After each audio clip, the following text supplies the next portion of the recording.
Hi everyone, welcome back to this channel. In this tutorial, I will show you how to make a cold ingot and grow a garden for a new paradise egg recipe. So, in this campfire event, players can craft the paradise egg after their server successfully unlocks campfire tier 5. And one of the required materials is the cold ingot. And to craft it, just head over to the crafting area.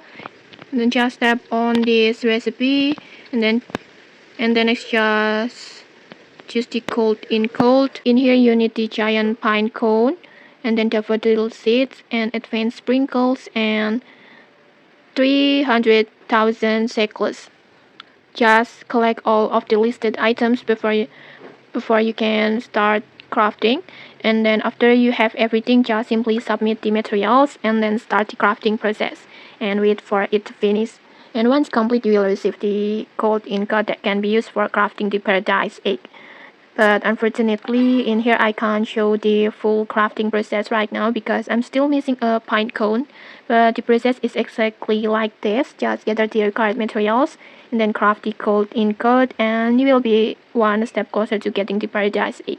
And okay, that's how to make a gold ingot and grow a garden. If you found this helpful, don't forget to like, comment, and subscribe for more tutorials. Thanks for watching and see you.